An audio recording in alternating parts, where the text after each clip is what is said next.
They were the best of friends, and their relationship was based on loyalty, trust, and respect. They were pretty much inseparable brothers who spent most of their time together. However, on the 1st of August in the year of 2019, all that would change, leading to a gruesome and devastating crime that would shake and rock the town to its core. This is the chilling case of Liam Gray.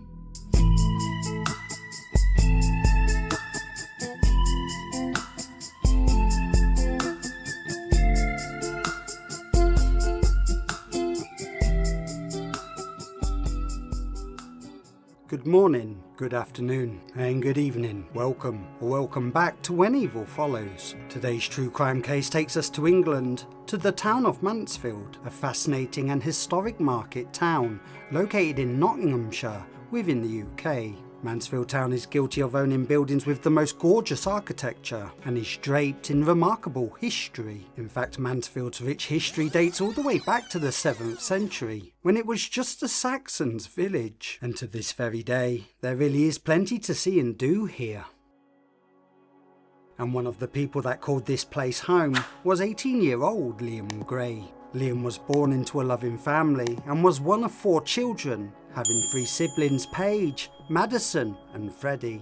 Liam was popular and well loved by those who knew him. His mother Joanne described him as a happy-go-lucky chap. He loved making people laugh and having fun, but never took himself too seriously. He was a passionate supporter of the best team in the world, Liverpool Football Club.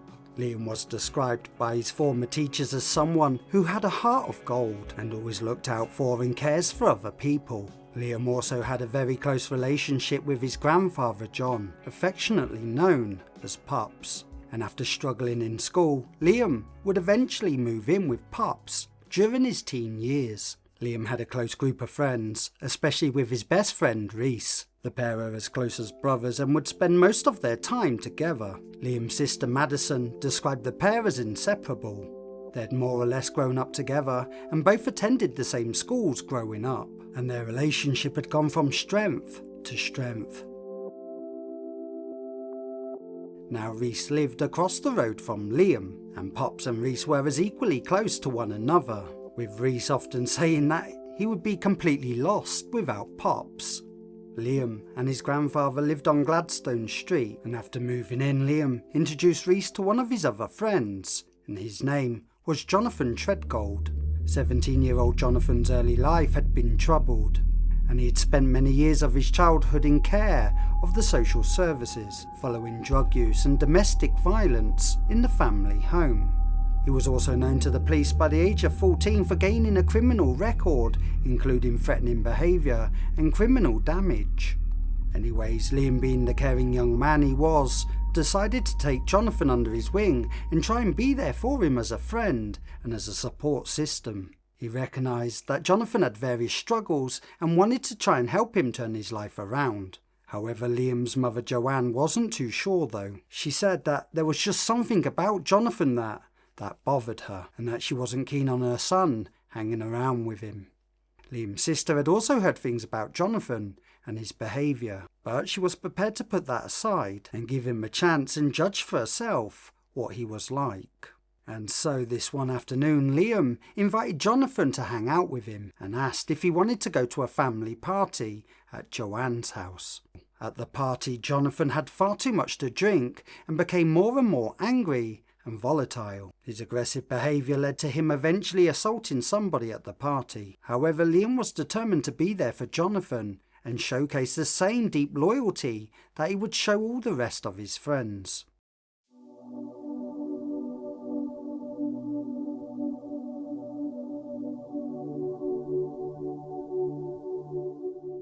Sometime later, when Liam was 17, he got news that would change everything.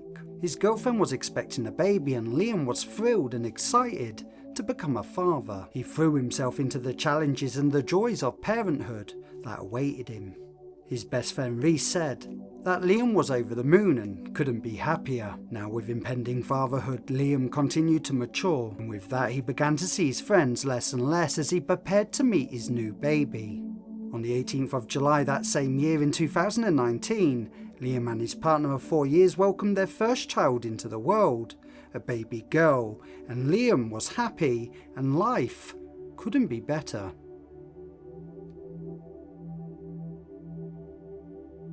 Fast forward just a couple of weeks and it's now the 1st of August in the same year of 2019. It was a beautiful and bright summer's day in Mansfield. On the 2nd of August, Liam and his partner were moving to Birmingham with their baby to start the next chapter as a new family. And whilst his family was going to miss him and they were sad that he was moving away, they supported him as they knew he was ready to take the next leap. With that, he decided to spend his last day in Mansfield with his 2 closest friends, Rhys and Jonathan. Liam, Rhys and Jonathan were seen go into the local shop to purchase alcohol before going back to Pop's house on Gladstone Street.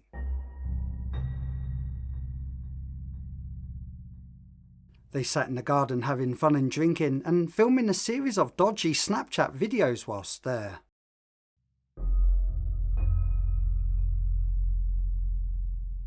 And just a short while later, they decided to go to the pub. And so Liam asked Jonathan if he was going to change out of his tracksuit bottoms to make him look a little bit more smarter, as he wasn't yet 18 and he didn't want him to draw attention to himself.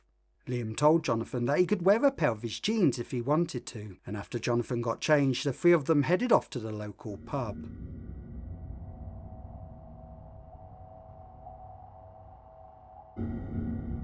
As the 3 were walking through the park, Rhys received a text message. Now this text message was sent from Jonathan's sister's boyfriend. The contents of the message is unclear, but it did spark off an argument. Rhys showed this message to the other 2, and that's when Liam claimed that he was going to hit the guy who sent the message in an attempt to stick up for Jonathan's sister. But oddly, Jonathan grew incredibly angry over that, and then an argument spread between the boys and continued to escalate. And as the situation got worse, Liam told Jonathan if he was going to continue to behave like that, then he needed to go away and leave the jeans back at his house. And so Jonathan took off. But all Liam really wanted was to try and de-escalate the situation and not have his last day ruined. And so Rhys and Liam agreed to go back to the house and get Jonathan and try and salvage the rest of the day. When Jonathan arrived back at the house, Pops was there in the living room. Liam and Rhys got back to the house just 4 minutes later, and Liam, being so keen to try and resolve the argument, told Rhys to wait outside.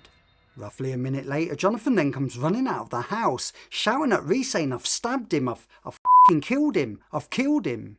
And then Jonathan ran off down the street. Rhys immediately ran inside the house, concerned as to whether or not it was all just hot air or if he actually did hurt Liam. When Rhys went inside the house, he found Liam in the dining room. He was bleeding profusely from the chest, holding a tea towel over the wound to try and stop the bleeding before asking for the emergency services.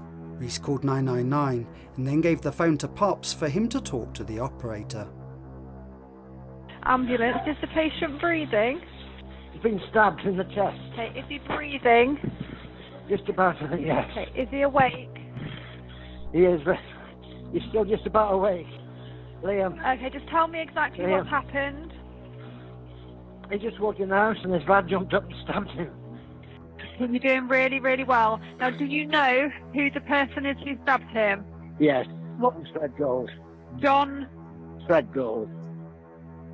Liam then fell to the floor, and Pops tried his best to help him and administer aid by putting pressure over the wound to try and stop the bleed. Is there anybody able to let the crew in? Yes, I sent somebody on the front. Just arrived on scene, 1 crew. Now, by the time the paramedics arrived at the scene, Rhys ran out of the house to meet them. They tried to stabilise him as much as possible and to treat his injuries. The police were also dispatched, and by the time they got there, they put Rhys into the back of their car. The bad news soon made it to Joanne that Pops had the emergency services outside his house, and that Liam had been stabbed by Jonathan. Superintendent Kevin Broadhead would soon dispatch more officers to the scene, as they needed to find Jonathan, and find him quickly. Hey guys, after looking at the channel's analytics, I've noticed that half of you returning viewers have not yet subscribed, so let me make a deal with you. If you subscribe to the channel right now, then I promise that I'll bring you true crime content for longer and each and every week. What do you say? Do we have a deal? It takes just 5 seconds, and in return I promise to keep you entertained each and every weekend. Deal? Okay, let's get back to the case. The police, however, would receive some new information. They received a phone call from the owner of a local corner shop, stating that Jonathan was climbing over the wall at the back of their shop, and that he'd told the shop worker that he'd been involved in a serious accident and had to act in self-defense, lifting up his shirt, appearing to show injuries.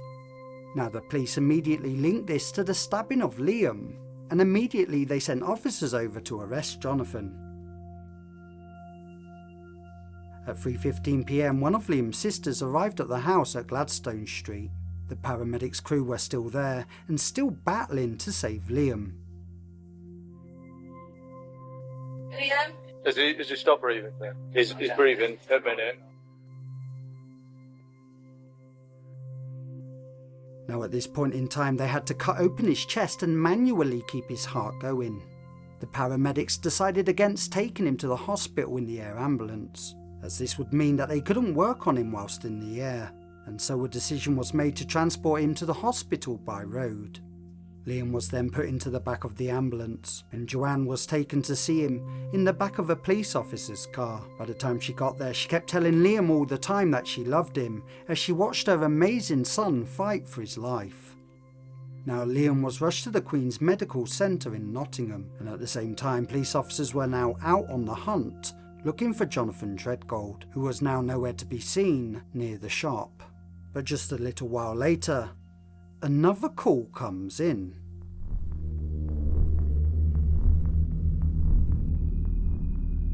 The person on the phone told the police that Jonathan was at a house in Mansfield, where his mother was visiting a work colleague, and that Jonathan had told his mother that he had stabbed Liam and that Liam was dead. And so, with no time to waste and no time to spare, the police went around to the property. The arrest was caught on the police body's camera footage. He told the officers that Liam had been the one to instigate it all, and that he tried to stab him, and that he acted out of self-defense. Unable to verify if his statement was true or not, they arrested him under suspicion of causing grievous bodily harm. 7 hours after his arrest, he was breathalyzed, and even after all that time had passed, Jonathan's blood levels were still 3 times over the legal drink drive limit, so he'd clearly consumed a significant amount of alcohol. Now Liam was taken into open heart surgery as they tried to save his life, but despite their best efforts, the medical team, and after 2 hours of trying to keep him alive, sadly Liam succumbed to his injuries and passed away. And the community of Mansfield, they couldn't believe it. They were in shock, and many people shared tributes to him, talking about how he impacted their lives and just how much he was going to be missed. Joanne thanked the local community for all of their support and love, saying, "Liam was just 18 years old and only 2 weeks into being a father himself. It's with sadness and devastation that he's lost his life to such a horrific crime." A post-mortem revealed that Liam had no defence wounds, and the pathologist determined that it was a jab in motion when Liam was stabbed. The knife pierced his heart, and despite initially being arrested on suspicion of grievous bodily harm, this was now a murder inquiry. The police began going through all of the CCTV footage and trying to piece together the events of that day and work out how this come to be. The police watched all the CCTV footage of them going in the shop and buying alcohol. Nothing seemed out of place or unusual. In fact, everything seemed fine. They were caught walking down the road before stopping in the park, and the park was not covered by any CCTV camera. In his interview, Jonathan said he had fled the park in a hurry after the argument broke out in order to get away from Liam, but the footage showed Jonathan walking and not running.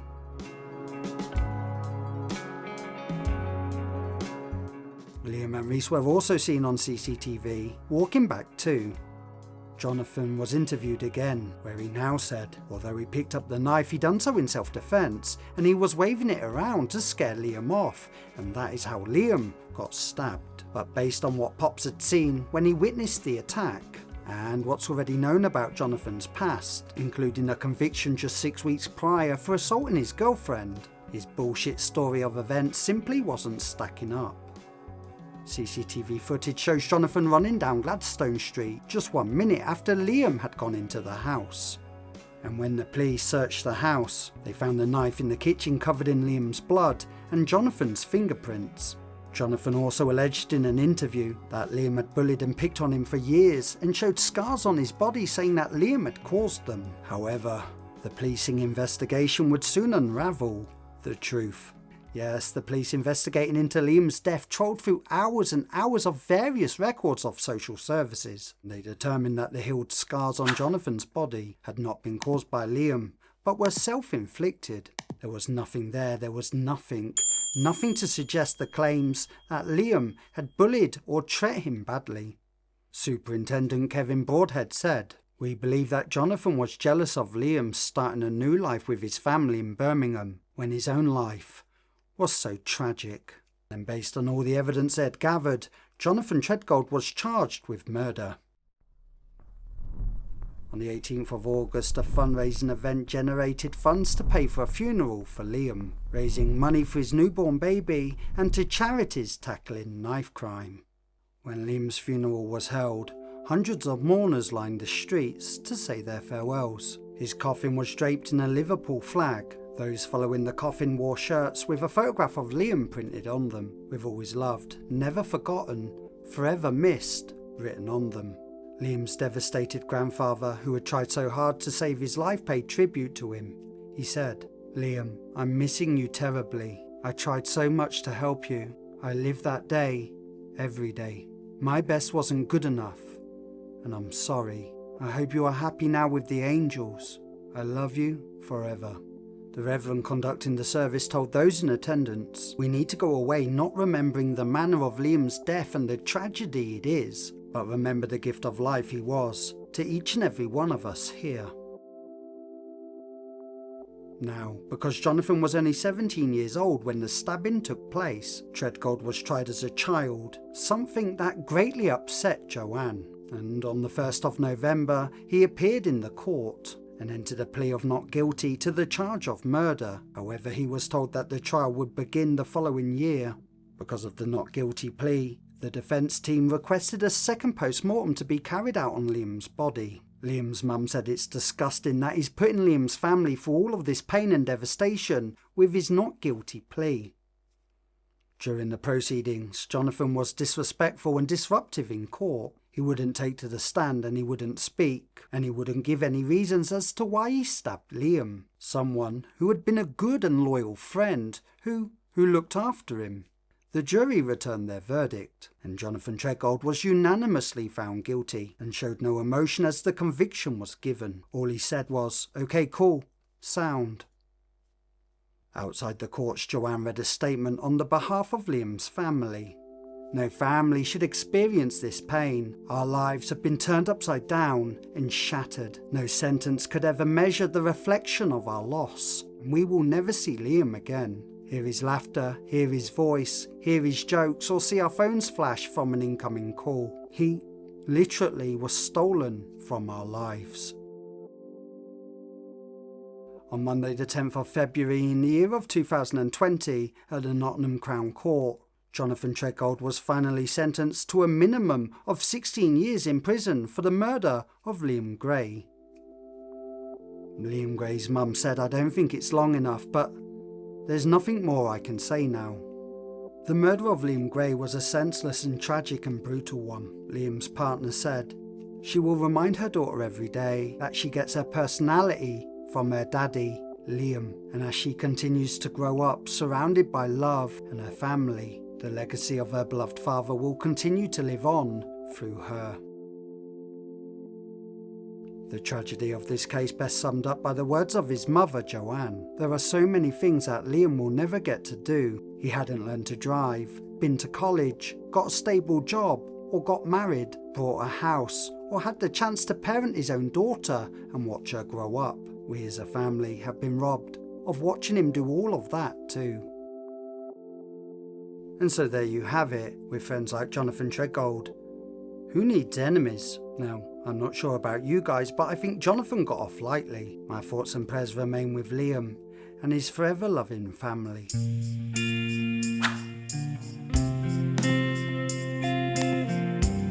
Hello there, and thank you for watching another episode of When Evil Follows. Please hit the like button and subscribe to the channel. Don't forget to smash the like button and leave your thoughts in the comment section below. And as always, I'll see you next time when Evil Follows. Bye.